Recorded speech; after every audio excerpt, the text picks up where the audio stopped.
everybody, welcome to this episode of Top 4 with the Longbox Guys. Woo-hoo! I'm Mike Manning. I'm not your host. Tom is Tom. How's it going? I'm doing great. How are you doing, my friend? I am not getting blindsided by LT's random hitting record. I know, right? I saw your head down. I'm like, give me a second. I think Mike is doing something, but you weren't doing something.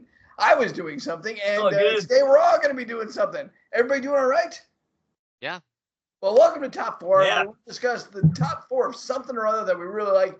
Today, there's actually something I kind of got excited about when we first started talking about it, because there's a lot to go over here, and that's the animated movies or the animation of Ralph Bakshi.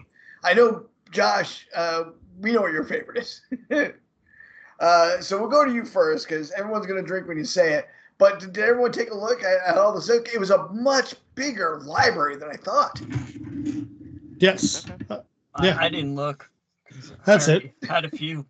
Way to roll blind there, LT. That's right. Hey, you know what? You know what you like, LT. I respect that. He knew 4 right off the hand, so that way he can go last. I know 3. Oh, There's so many more. too bad you're going last, though. Yeah, go fast, take chances, LT. All right, Josh, tell us your favorite. I mean, I'm just going for Lord of the Rings, right? Lord of the Rings is awesome. Everyone take a drink, because everyone should drink on that one, because that one is just one of the best Lord of the Rings adaptations. Yeah. It was stolen, of course, as you wax poetically about in the past. If you want to go over real quick, Josh. Sure. So, what's his name again? Peter Jackson. Peter Jackson. Sorry, Mr. Jackson. So Peter Jackson's first film essentially uses all of the same edits, all the same editorial decisions that Ralph Bakshi's film does, and gives him no credit. Specifically, there's a couple of scenes in Bakshi's Lord of the Rings that do not occur in the books, but happen in Jackson's version of the film. And once again, no credit given. And I wouldn't have minded him using it at all, because it's a great thing. But without credit, it's not great. Kind of a dick move. Yeah, kind of a dick move. What was that kind of animation called? It was called rotoscoping.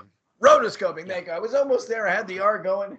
Yeah, so clearly some of the film is rotoscoped, others painted backgrounds and whatnot. But yeah, so rotoscoping, if the audience doesn't know, is when you have actors play out the scenes and you animate the cells over them, right? So it's pretty easy to spot. It's easy to spot, but it looks, if done right, it looks awesome. All right, Mikey, what's your favorite? So I'm going to go with the Mighty Heroes. The Mighty Heroes. I researched this, and I didn't know that. Yeah, the Mighty Heroes was a cartoon that was originally on the Mighty Mouse cartoon. Yeah, I was going to say, it wasn't. It was one of the shorts that was on Mighty Mouse, and it consisted of a group of bumbling heroes who would every episode get captured by inept criminals and then find a way to escape. It was usually totally by accident. It starred Big Strong Man, who was pretty dumb. It starred Tornado Man, who was actually a weatherman in his real life. Rope Man, who was made out of rope and would lasso people with his arms. He was a rodeo clown, if I'm not mistaken. I'd be mistaken. I don't know. Cuckoo Man, who could fly by flapping his arms a lot. And not very fast. Not very fast, and didn't have wings. And Diaper Man, who was a baby. And the brains of the operation. And the baby had a super powerful bottle. And he could hose people down with it. And it was a weird set of powers, but it was always fun to watch and a lot of fun. I enjoyed it a lot. And it was always a two-parter. They do the first part of the episode, they'd get captured, there'd be the cliffhanger, and then later on in the show or the next day, you would see the second part. Offhand, Mike, do you know what years that ran? Probably in the 60s, but I don't know offhand. Yeah, it was still every Saturday morning when I was a kid, right? I remember watching them, so I don't know how long they just kept rolling those guys out for my entire childhood. So Yeah, 1966, 21 episodes. yeah, it was not hard to have seen them all. Yeah. But I still watched every time Oh, it yeah. came on. Yeah. Yeah, every time I was like, oh my God. Diaper Man was always the one pulling him out of the fire. He was like the smartest of all of them. He was the brains of the opera. It certainly wasn't Cuckoo Man. This is not. All right. Well, then. LT, what do you got coming up? What's your favorite? Oh, you're going to let him go next, even though he's only got 3? Oh, hey, nice of Wow. you, Tom. I was trying to be nice. I figured if we accidentally took all 3. They're very magnanimous. I'm gonna go with Wizards. Oh yeah. Oh. Fitz! They shot Fritz! Fitz! They shot Fritz! They killed Fritz! Fritz! Josh pulls that out of his ass every 3 or 4 months without. Okay. Fritz! I have never seen it. What's it about, LT? Oh, God. It is about a wizard, and he goes on war, and the most powerful weapon is propaganda. Okay. Yeah, it's just a fantastic film. I can still remember the first time that I saw Wizards. I bought it on VHS when I moved to Somerville, and it got stolen before I could watch it, so I had to buy it again. Was that the time we got robbed Yes. while I was asleep? Yes. Everybody got robbed except Tom. They opened the door to his room, looked at him sleeping, and walked out. I am that terrifying Smart even play. asleep. They thought it was a bear, I guess, because I was snoring. To which I said, Fritz, they stole They Fritz. stole Fritz! Yeah, Tom, they listened at the door and they're like, we're not gonna take those 10 guys on. Yeah. They're They're all already choking. possessed. They're already choking someone to death. My God. Did we come in a mob pit? We walk in on here. Where, are they filming a snuff film in there? Oh, no, thank you. Wizards is great. It was also very much a stoner's movie. I mean, can we all agree on that? The colors, the movement. I mean, stoners Yeah. stick to that movie. It was It was a very smart film, popular though. movie. It was a very smart It's a film. smart film. Yeah, it is. It's an absolutely smart film. But the colors, the animation, it was very much directed towards stoners. They liked it. That's why I got to watch it, because my uncles loved it. Yeah, very much, anti-fascism, anti-propaganda, Anti-propaganda. anti-war machine. Yep. It was Mom always liked me best. yeah. It was definitely a smart film. It's a great watch, and it Fantastic also film. is a deep mix between traditional painted cell animation and rotoscoping Rotoscoping, for the background effects. And it didn't do as well in the theater because it came out right around the same time as Star Wars. And so it had a poor showing in the theater because it came out and then a few days later, Star Wars came out. And so the same crowd that probably would have been gravitating towards Wizards just rushed towards Star Wars and just was suckling on that Star Wars teat and stole all its thunder. For the next 50 years, yeah. The next 50 years, For the yeah. next 50 50 years. Kind of hard to say it was for the next 50 years. But, yeah. So it didn't have a really good box office showing because it just had way too stiff a competition. All right, well, that brings me to me. Like I said, there's a ton of ones that I like.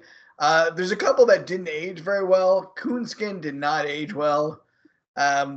It's rife with a lot of stereotypes. At the time, it was a little bit progressive or thought of as progressive, but once again, it didn't age well. So I'm going to go for my second, which I still think it's a very interesting, good film. American Pop, another great one, but I'm going to go with Cool World. Wow. Okay. Yeah. Oh. I really enjoyed Cool World. It wasn't very popular with a lot of people, but I saw it. I like the animation. I like the animation style. I like the mixture. The animation was great when it came out. Oh, yeah. Cutting edge.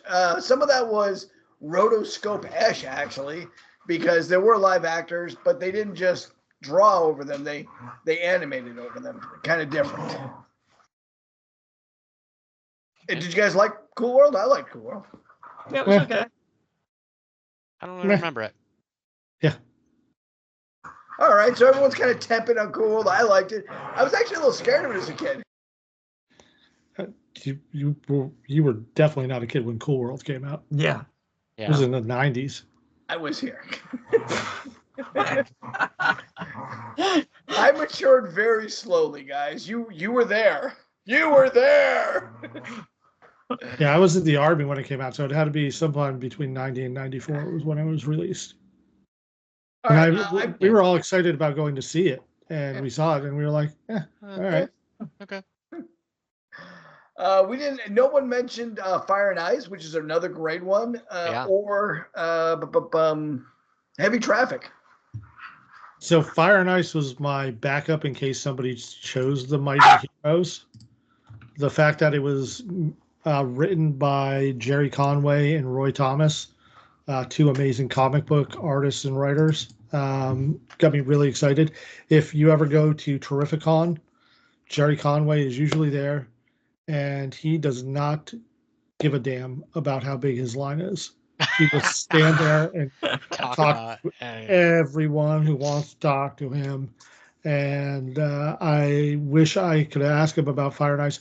I never saw it, but I've read about it, and I'm just too lazy to go pay for it.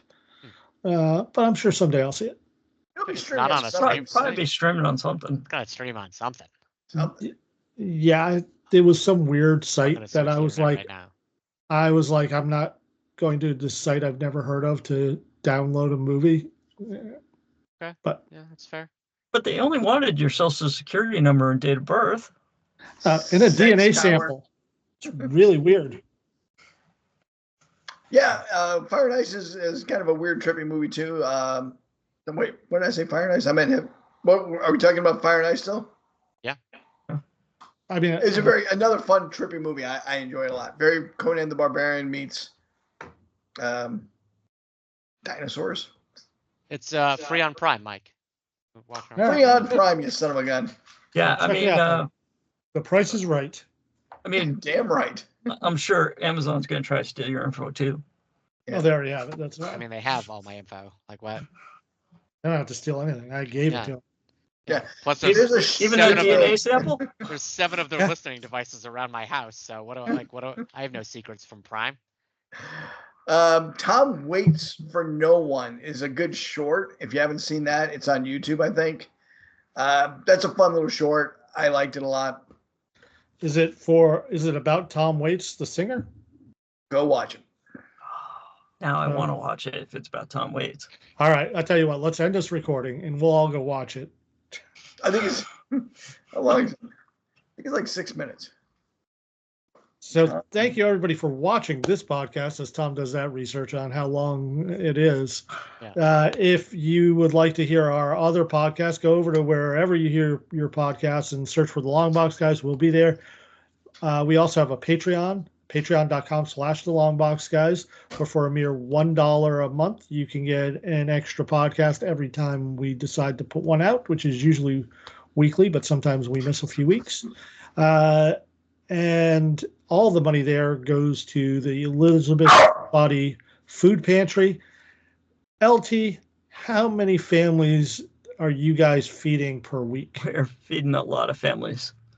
We fed around 115 just on Sunday. Yeah. So if you want to do good as well as doing well, go donate to the Patreon. A quick side note on the video that I told you guys to watch, Tom Waits for No One. Winner of the 1980 Academy Award for Scientific Achievement in the field of animation. Wow. It's pretty good. Loud. Yeah. Yeah. It was a music video before music videos were around. Or at least popular. No, even around, really. There were a couple. Sweet. All right, I guess that just about does it for today. Thank you for doing the outro while my crazy dogs barked in the background like crazy dogs. And bye-bye. Goodbye. Bye-bye. Oh, wait. Like and subscribe. It's too late. Damn it. It's never too late. Damn it. It's never too late because Tom is really bad about hitting the stop button. Oh, yeah. Really good about hitting the start button. He's great about hitting the start button, you son of a gun. Yeah. All right. He does it before we're even ready.